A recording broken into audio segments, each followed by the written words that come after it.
कल तक जो कहा करते थे हमें भूल ना जाना, उन्होंने भूल जाने का पैगाम दे दिया। ये गम, ये दर्द और ये तन्हाइयाँ प्यार करने का मुझे इनाम दे दिया। यूँ लूट लिया राही के दिल का सुकून और कहा कि हमने प्यार का दाम दे दिया। वॉइस ऑफ इंडिया के स्टूडियो में मैं हूँ योगराज गुप्ता। आप सबको मेरा आदाब, नमस्कार और प्यार भरी सत श्री अकाल। आज हमारे स्टूडियो में तशरीफ़ फरमाए हमारे एक विशेष मेहमान सरदार परमजीत सिंह। सर जी, आपको हम वॉइस ऑफ इंडिया स्टूडियो में आपका हार्दिक स्वागत करते हैं। मैं परमजीत सिंह अपने सुनते सब देखने वाले का अपने तय दिल तो बहुत धन्यवाद करता हाँ तो इस वॉइस ऑफ इंडिया की टीम का धन्यवाद करता हाँ। इन्होंने मैनू तुहाडे रूबरू होने का मौका दिता तो मैं इस विच कोशिश कराँगा कि वध तो वध तुहानू फायदे दी गल्लां दसां। सर जी, आप दुनिया में ना दो तरह के लोग हैं, एक खाने के लिए जीते हैं, एक जीने के लिए खाते हैं। ठीक है, ठीक once in while is okay, but more हमारी जो एम्फेसाइज है कि अच्छा और जो गुप्ता सेहत जी, के लिए जरूरी है वही। मैं आपको बताऊंगा कि कुछ 6 नेचुरल डॉक्टर होते हैं, अच्छा, उसमें से एक है डाइट। हाँ, अगर आप अपने आप को तंदुरुस्त रखना चाहते हैं, आपकी सेहत को लंबे समय तक बरकरार रखना चाहते हैं, तो आपको अपने डाइट के ऊपर बहुत ख्याल रखना चाहिए। क्योंकि इस विषय में आपने काफ़ी तहकीक की है, इसलिए मैंने जानबूझ के यही टॉपिक चुना हाँ, है, कोई जानकारी ली जाए आपसे। ऐसा है कि जब तक आदमी का शरीर जवान होता है, आदमी 40-45 साल का होता है, सख्त मेहनत करता है, तो कुछ भी खाए, कैसा भी खाए, सब उसको हजम हो जाता है। बिल्कुल। क्योंकि उसका जो पांचन प्रणाली है, डाइजेस्टिव सिस्टम है ना, वो काफ़ी स्ट्रांग होता है। अच्छा, और वो अगर कोई ख़राब चीज़ है उसको भी जज्ब करने की उसमें क्षमता होती है। अच्छा, वो उसके साइड इफ़ेक्ट को मिनिमाइज कर जाता है। अच्छा, लेकिन जैसे ही एक इंसान अपनी 45-50 साल या 55 साल की तरफ आता है, उसकी उम्र ज़्यादा होती जाती है, तो उसको अपने खान पीन के ऊपर काफ़ी ख्याल रखना रखना चाहिए। पड़ता है। खास इन ऑर्डर करके to maintain a healthy lifestyle क्या करना चाहिए, बताइए हम। उसके लिए ये है ना, जो हम अपने बच्चों को भी एडवाइस करते हैं कि जंक फूड मत खाओ, स्टेल फूड जिसको बोलते हैं, जंक फूड से बहुत ही परहेज करना चाहिए। उसके नेगेटिव इफेक्ट ज़्यादा हैं और उसकी जो न्यूट्रिशन वैल्यू है वो बिल्कुल ही ज़ीरो है, और नेगेटिव इफेक्ट बल्कि ज़्यादा है। अच्छा, तो आदमी को हमेशा ही ताज़ा पका हुआ खाना और फ्रेश चीज़ें खानी चाहिए। उसमें जैसे बैलेंस डाइट जो बोलते हैं, तो बैलेंस डाइट में आपको फैट है, प्रोटीन है, कार्बोहाइड्रेट्स है, वाटर है, मिनरल्स है, विटामिन्स है, वो सब चीज़ों का ख्याल रखना चाहिए। और आजकल तो गूगल के ऊपर सब कुछ सर्च कर सकते हैं कि आपको नॉर्मल आदमी जो इनएक्टिव है, काम नहीं करता, मीन सीनियर सिटीजन है, तो उसको नॉर्मली 1200-1300 कैलोरीज काफ़ी होती है। अच्छा, तो कैलोरीज आप काउंट कर सकते हैं। अदरवाइज ग्रीन हरी सब्जियां खाना चाहिए, ज़्यादा से ज़्यादा ताज़ा भोजन खाना चाहिए। और जो हमारी पंजाबियों में आदत होती है, ये इंडियन में आदत है कि रोटी ही खानी है, नहीं, रोटी कम से कम खानी चाहिए। अच्छा, जो गेहूं है ना, ये शरीर को नुकसान करता है। अच्छा, खास करके गेहूं से बनी हुई चीज़ें या गेहूं अच्छा, मैदे से बनी हुई चीज़ें। Once in while is okay आप, हाँ, वंस ए वाइल ठीक है, नहीं वंस ए वाइल नहीं, आप डेली भी ले सकते हैं, बट नॉट एवरी टाइम। अच्छा। कि ब्रेकफास्ट में भी आटा खाना है, दोपहर में भी आटा खाना है, लंच में, डिनर में भी खाना है, अच्छा। तो वो ज़्यादा बेनिफिशियल नहीं है। उसकी जगह आप हरी सब्जियां खाइए, एक टाइम आप सलाद खाइए, फल फ्रूट खाइए, वो ज़्यादा अच्छा है। अगर आपको डेयरी प्रोडक्ट है, दही है, दूध है, पनीर है, वो चीज़ें अगर आपको थोड़ी अच्छी लगती तो वो भी कभी कभी खानी चाहिए। नहीं, एक शाकाहारी के लिए आप बताएं कि आइडियल कौन सी, क्या शाकाहारी के लिए सबसे ज़्यादा तो हरी सब्जियां होती हैं। अच्छा, हरी सब्जियां बहुत ही बेहतरीन चीज़ें हैं। उनमें हर एक चीज़ है जो कि कहते हैं कि बॉडी बिल्डर बनना है तो आप जब तक मांस, मच्छी, अंडा नहीं खाएंगे आप ये काम नहीं कर सकते। नहीं, ऐसी बहुत सी उदाहरण है इस दुनिया में जो कि बिल्कुल वेजिटेरियन फूड खाते हैं, नॉन वेज नहीं खाते हैं, और बहुत ही अच्छी उन्होंने अपनी बॉडी को मेंटेन किया।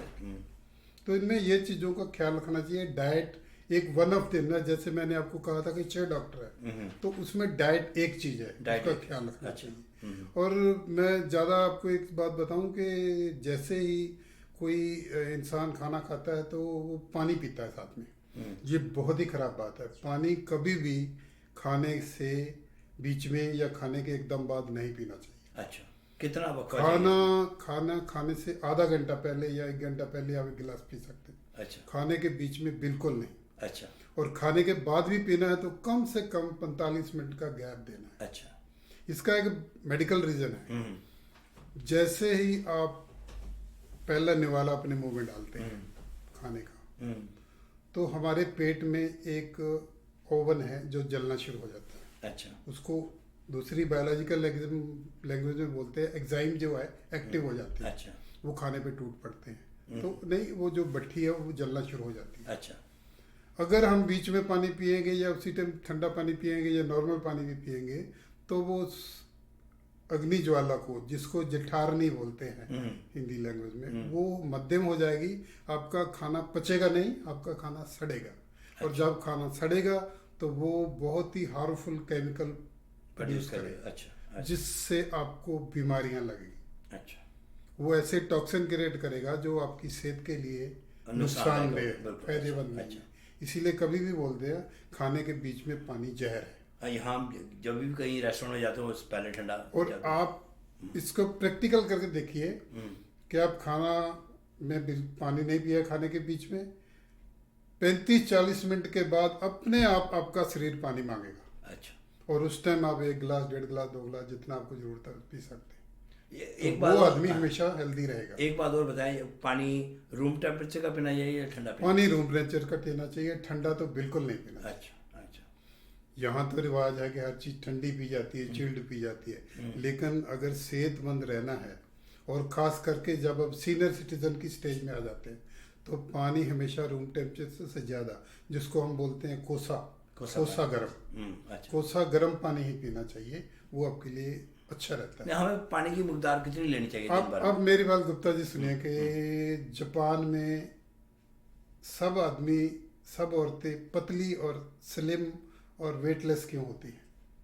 क्योंकि उनका एक फैशन है खाने के बाद कावा पीना, गर्म चीज़ पीना। अच्छा। वो कावा पीते हैं, गर्म चीज़ पीते हैं, चाय पीते हैं, कोई ग्रीन टी पीते हैं। अच्छा। तो इसीलिए वो स्लिम रहते हैं।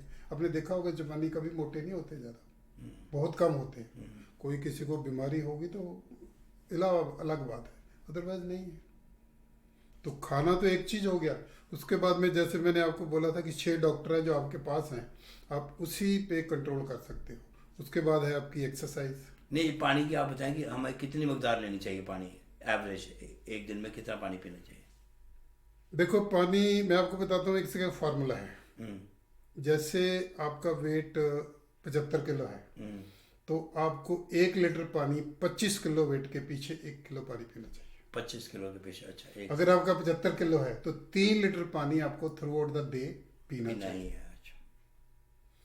पानी क्या, हम नहाते किस लिए हैं? पानी से नहाते हैं तो हमारी बॉडी साफ करने के लिए, क्लीनिंग करने के लिए। But what about the inner cleaning that water? अच्छा। पानी जो पीते हैं वो आपकी शरीर की अंदरूनी सफाई करता है। अच्छा। आपके टॉक्सिन बाहर निकालता है, बॉडी को डिटॉक्सिफाई करता है। अच्छा। और एक बात मैं और बताऊंगा तुम्हें, आज से पहले वो यहाँ भी हमारे रिवाज है कि व्रत रखना है। तो ये चलन क्यों हुआ?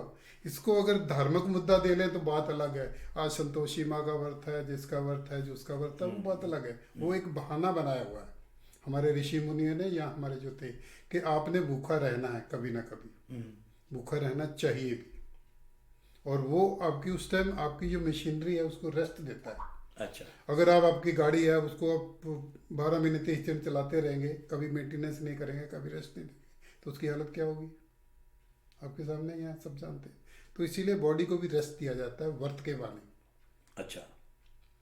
ये हाजमा आपका ठीक तरह रहता है और आपकी सेहत अच्छी रहती है और भूख का एहसास भी होता है। और वैसे भी अगर आप डेली 24 आवर्स का साइकिल लें तो जो हमारे ऋषि मुनि हैं या जो हमारे किताबों में लिखा गया है, वो बोलते हैं कि आपके इस 24 घंटे को आप 3 पार्ट में बांटिए। अच्छा। 8 घंटे आपके खाने के लिए, 12 बजे शुरू कीजिए खाना, 11 या 12 बजे, शाम को 8 बजे से पहले पहले ख़त्म कर दीजिए। ये 8 घंटे आपका इनटेक है। आप इसमें ब्रेकफास्ट कीजिए, आप इसमें लंच कीजिए, आप इसमें डिनर कीजिए। और नेक्स्ट जो 8 घंटे हैं, यानी शाम को 8 बजे से लेकर 8 घंटे कब होंगे, सुबह 4 बजे तक, वो 8 घंटे हैं आपके डाइजेशन के। अच्छा। उस टाइम नॉर्मली क्या आप रिलैक्स करते हैं, जब आप रिलैक्स करते हैं तो आपका जो डाइजेस्टिव सिस्टम है वो काम करना शुरू कर देता है, और डाइजेस्टिव सिस्टम में से, खाने में से जो न्यूट्रिएंट्स है, जो हमारी बॉडी को विटामिन मिनरल चाहिए, वो सारे जाकर डाइजेस्ट होकर लिवर में प्रोड्यूस होकर पूरी बॉडी को सप्लाई होते हैं। अच्छा, फिर सुबह तभी आदमी तंदुरुस्त रहता है। फिर सुबह 4 के उसके बाद है 8 घंटे दूसरी, अच्छा। जो कि विसर्जन के हैं। अच्छा। सुबह उठते ही आप वॉशरूम जाते हैं, फ्रेश होते हैं, ये करते हैं, वो करते हैं, तो वो 8 घंटे उसके लिए चाहिए। इसीलिए बोलते हैं 16 घंटे का वर्क तो डेली होना चाहिए। आपने शाम को 8 बजे खा लिया तो उसके बाद दूसरे दिन सुबह 12 बजे से पहले पहले कुछ नहीं खाना। नहीं, ये बात होगी खाने की, तो उसके बाद एक्सरसाइज कब आई? ये दूसरा डॉक्टर जो खाने के बाद, डाइट के बाद अगर हम चलें तो वो है एक्सरसाइज। अच्छा। अच्छा। तो सेहतमंद रहने के लिए एक्सरसाइज बहुत ज़रूरी है।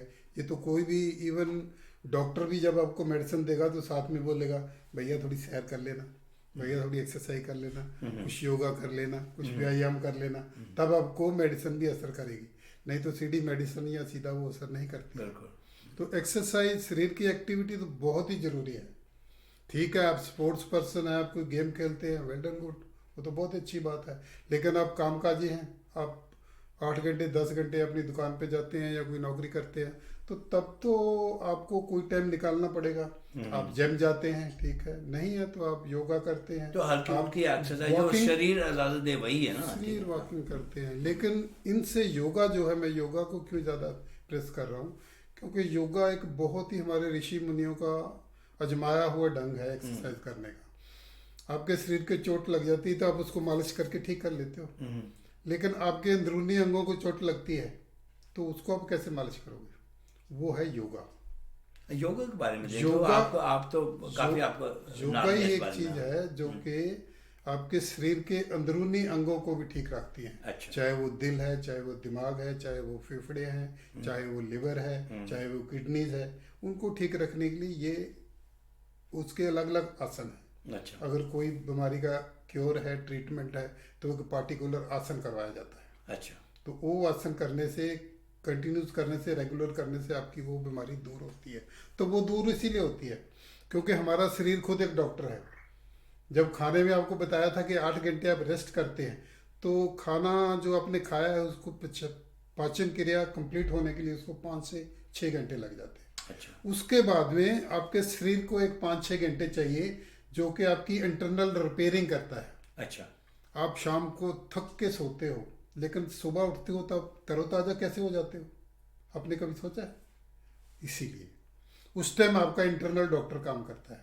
आपकी जितनी बॉडी सेल की टूट फूट हुई है वो सब की सब रिपेयर होती है, सेलों की रीजनरेशन होती है, आपकी एनर्जी की रीजनरेशन होती है। अच्छा। और जब सुबह उठते हो तो आप फूल जैसे बिल्कुल खुल के उठते हो, बशर्ते कि आपकी जो नींद है वो प्रॉपर आई हो। अगर आपकी नींद प्रॉपर नहीं है, इट मीन्स आपका रिलैक्सेशन जो है प्रॉपर नहीं हुआ।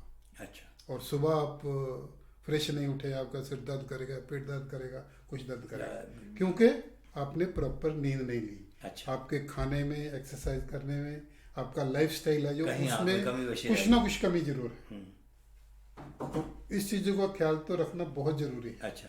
खाने के बाद एक्सरसाइज का बहुत ज़रूरी है। रिलैक्सेशन जो है, इसी में मैंने आपको बता दिया कि 8-10 घंटे आपको जो सोना है, अगर रात को आप 10 बजे सोने जाते हो तो 6 बजे तक 8 घंटे सोते हो, तो वो रिलैक्सेशन, प्रॉपर रिलैक्सेशन होना चाहिए। उसमें आपको गूढ़ी नींद आनी चाहिए। अगर उसमें आपको गूढ़ी नींद नहीं आती, आपकी नींद टूट जाती है, डिस्टर्ब होती है, तो वो प्रॉपर आपका रिलैक्सेशन नहीं है। अच्छा। इसीलिए बोलते हैं, जो दूसरे पुराने आदमी होंगे, अगर बोलता है भाई मेरा सिर दर्द कर रहा है, चुपचाप एक गिलास पानी पियो और चुपचाप लेट जाओ, 1 घंटे आधे घंटे के लिए आपका सिर दर्द दूर हो जाएगा। लेकिन आप एनासिन लेते हो या और कोई मेडिसिन लेते हो तो वो टेम्परेरी रिलीफ है, वो क्योर नहीं है। वो क्योर नहीं है, वो आपके जो पोस्टपोन कर रहे हैं आपकी सेंसर लगे हुए हैं ना आपके ब्रेन में, जो बॉडी के सेंसर हैं वो इनएक्टिव हो जाते हैं। आपको जो दर्द हो रहा है वो बुलवा देते हैं टेम्परेरी, कि आप सोचते हो दर्द मेरा खत्म हो गया। दर्द खत्म नहीं होता है, बीमारी वहीं पे रहती है।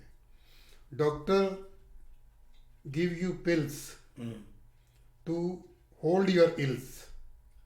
But in the second stage, doctor kills you when he gives you the bill. बिल्कुल सही। वो मेडिसिन देता है बीमारी को ट्रीट करने के लिए टेम्पररी, बट ट्रीटमेंट होता है, क्योरनेस नहीं होती। बिल्कुल सही। क्योरनेस होती है जब आपकी अंदरूनी डॉक्टर काम करता है बिल्कुल। और आपकी बॉडी अपने आप ही ठीक करती है, तब ज़्यादा ठीक होता है। कोई भी बीमारी, आपके शरीर में इतनी क्षमता है, कुदरत ने या भगवान ने हमारे शरीर की रचना ऐसे की है कि वो अपने आप ही उसको रीजनरेट करता है। बिल्कुल सही बात। आपने सुना होगा, अगर लिवर हमारा 65-70% भी खराब हो जाए तो वो अपने आप को ठीक करने की क्षमता रखता है। अच्छा। बशर्ते कि उसको जो चीज़ खराब कर रही है वो वो उसका ठीक प्रयोग कर ना ले। करे। और नहीं तो आजकल जो डॉक्टर मेडिकल सर्जरी वो भी क्या करती, खराब जितना लीवर है काट के बाहर निकाल देते हैं। अगर वो 30% लीवर भी है तो वो One डेवलप cell होके फुल हो जाता है। अच्छा अच्छा। बशर्ते कि उस लाइफ स्पैन में आपने अपना लाइफ स्पैन जो है बिल्कुल लाइफस्टाइल ठीक रखा है अच्छा। अकॉर्डिंग टू द एडवाइस, तो वो अपने आप रिपेयर हो जाता है। हमारे शरीर में इतनी क्षमता है। अच्छा, ये हो गया। एक्सरसाइज करनी चाहिए। और ये तो ठीक है। अब इसके बाद में अगर मेंटल आपने कामनेस लेनी है, आप संतुष्टि चाहते हो कि मेरे को डिप्रेशन या एंजाइटी होती है, तो उसके लिए योगा बहुत जरूरी है। अच्छा योगे के बीच में अभी शवासन करते हो, अच्छा। शवासन बहुत जरूरी है। सिर के बल जो। शवासन होता है शव आसन, मुर्दा आसन। अच्छा अच्छा। आप लेट गए और आप मुर्दे की तरह लेट गए। हाँ। आपने ध्यान देना है अपने श्वास के ऊपर। अच्छा श्वास इनहेलिंग एंड आउट, अच्छा। एक्सेलिंग। श्वास आ रहा है और श्वास जा रहा है। इसलिए तब वैसे अगर कोई आदमी बोले कि आपको चिंता हो रही है, आप भूल जाओ, दिमाग पे जोर दो कि ये चिंता मुझे ना आए या इससे मैं भागना चाहता हूँ, वो उतनी ही आपके पीछे भागेगी।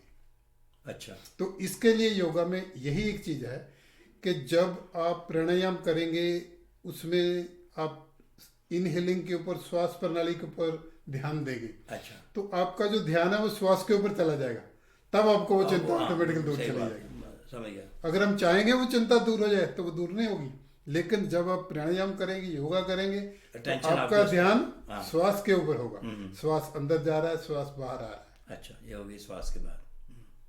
श्वास, चाहे वो आप अपने श्वास को अगर अब पैर के अंगूठे पे ले जाएं, अपनी इनर कॉन्शियस है जो आपकी, जिसको हम आंखें बंद करके अंदरूनी आंखें बोलते हैं, अगर उसको हम पाँव से शुरू करें, अब हम पाँव की टिप्स पे ले गए, फिर एंकल पे ले आए, फिर टांग पे ले आए, फिर घुटने पे ले आए, फिर थाई में ले आए, फिर कमर पे ले आए, पेट में ले आए, अच्छा। और ऊपर छाती पे ले आए, कंधों में ले आए, हाथों में ले आए, गर्दन कंधों में ले आए, गर्दन के पीछे ले आए, सिर में, कानों में, आंखों में, सिर में शीर्षासन में ले आए।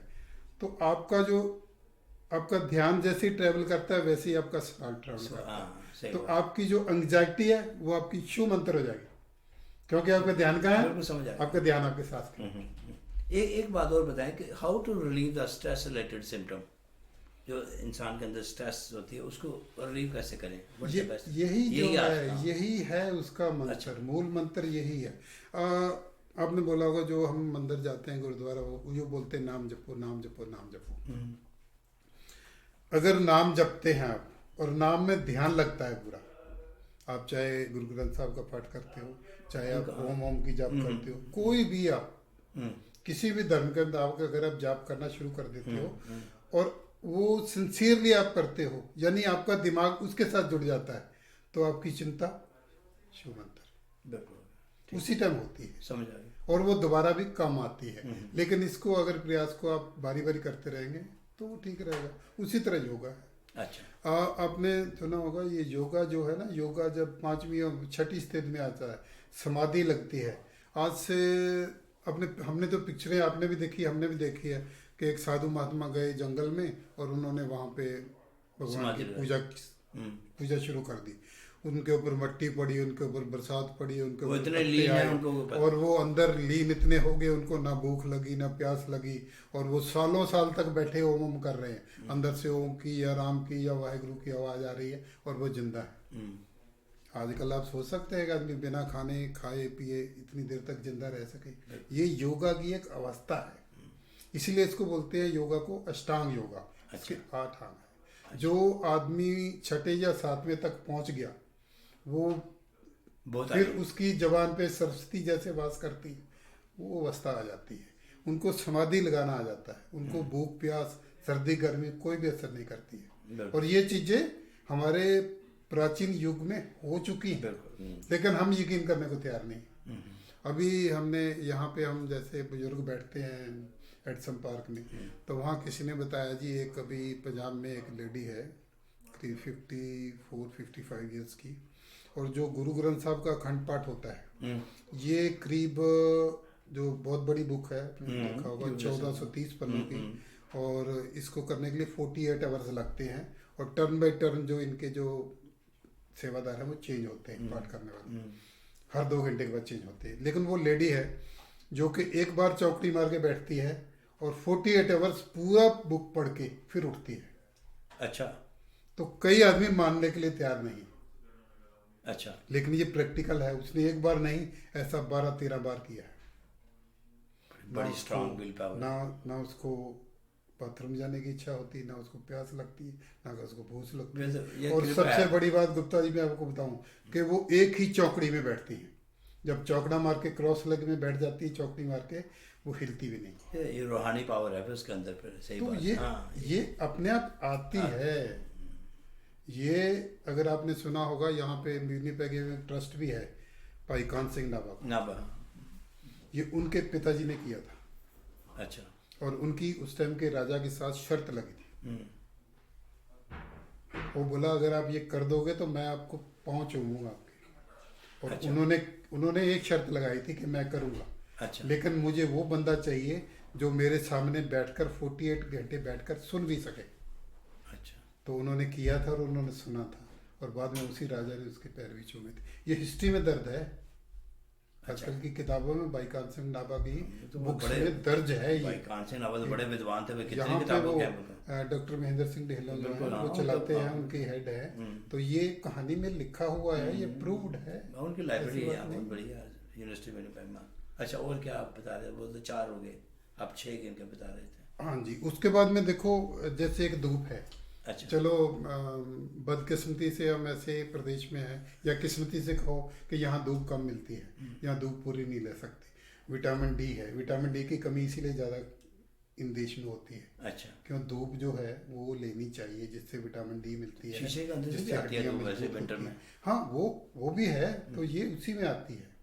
अच्छा, धूप भी लेनी जरूरी है। हाँ जी, धूप में लेनी चाहिए, एक्सरसाइज करनी चाहिए, डाइट ठीक लेना चाहिए, जल पानी जो है वो तरीके से पीना चाहिए, गलत तरीके से नहीं चाहिए। और हवा जो है, जो ब्रीदिंग हम करते हैं, ये शुद्ध लेनी चाहिए। हमारे हिंदुस्तान में, इंडिया में कब बोलते हैं कि जी आप सुबह के टाइम योगा करो। उसका एक कारण है, क्योंकि हमारे जो तो अर्बनाइजेशन बहुत ज़्यादा हो चुकी है, अच्छा। इंडस्ट्रियलाइजेशन बहुत ज़्यादा हो चुकी है, ऑटोमोलाइजेशन, हर आदमी के पास गाड़ी Pollution है। है, एक घर में 6 गाड़ियाँ खड़ी हैं। पंजाब में जाके देखो तो, कहीं भी जाकर देखो तो ऑटो में सुबह 5 बजे 6 बजे गाड़ियाँ चलनी शुरू होती है। हमारे वातावरण में प्रदूषण इतना फैल जाता है कि ऑक्सीजन की कमी हो जाती है। अच्छा।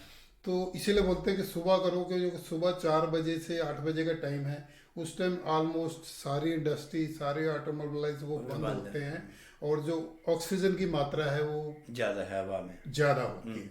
और उस टाइम अगर आप खुले किसी बाग बगीचे में जाके योगा करेंगे, एक्सरसाइज करेंगे, तो काफी प्राणायाम फायदा करेंगे, तो फायदेमंद आपको होगा। मैक्सिमम ऑक्सीजन मिलेगी। अच्छा। क्योंकि हम जिंदा हैं तो सिर्फ ऑक्सीजन की वजह से। सही बात। और अदरवाइज प्रैक्टिकल किया हुआ है कि अगर आपकी नाक और मुंह में बंद कर दूं, 4 मिनट के बाद आप बिल्कुल खत्म।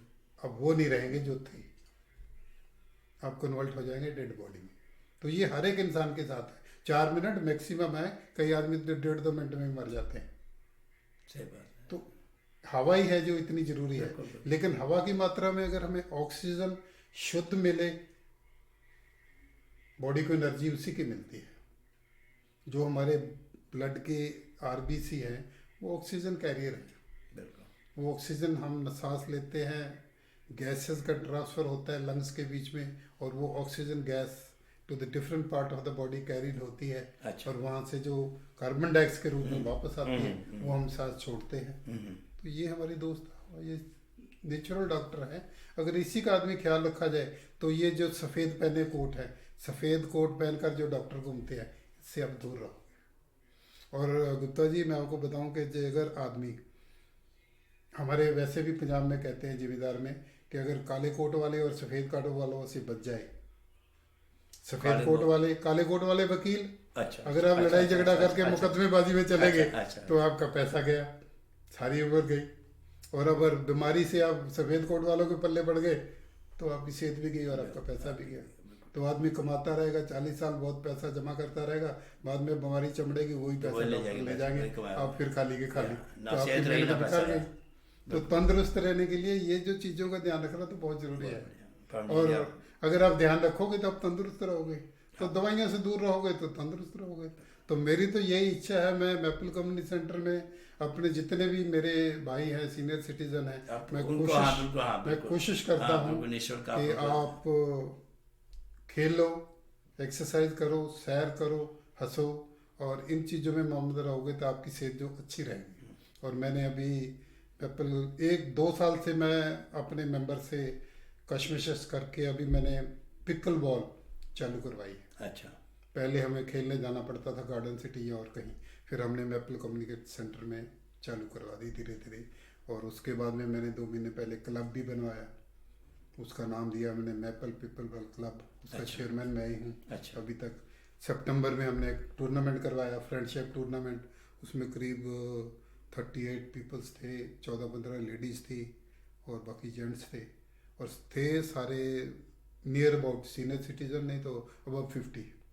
तो बहुत ही अच्छा टूर्नामेंट हुआ। और मैं चाहता हूँ कि हम अगले साल इसका जो लेवल भी बढ़ाएं और इसका दायरा भी साथ में जोड़ोगे, अम्बर ट्रेल और एरिया को साथ में लेकर आएँ, तो ये पेंडामिक दूर हो जाएगा। तो और बाकी साथियों को साथ मिलेगा तो हम इसको और आगे बढ़ाएंगे। आपने अपने लाइफस्टाइल को बड़ा बिजी रखा और काफ़ी है। परमजीत जी आपका बहुत बहुत शुक्रिया, आपने इतना कीमती वक्त निकाल के हमारे स्टूडियो में आए और सेहत संबंधी इतनी अच्छी जानकारी हमें दी। हम चाहेंगे अगली बार आपसे फिर मुलाकात होगी और कुछ ऐसे ही टॉपिक। मैं भी अपने श्रोताओं को सबको धन्यवाद। आप सबका वॉइस ऑफ इंडिया के साथ जुड़ने के लिए बहुत बहुत शुक्रिया।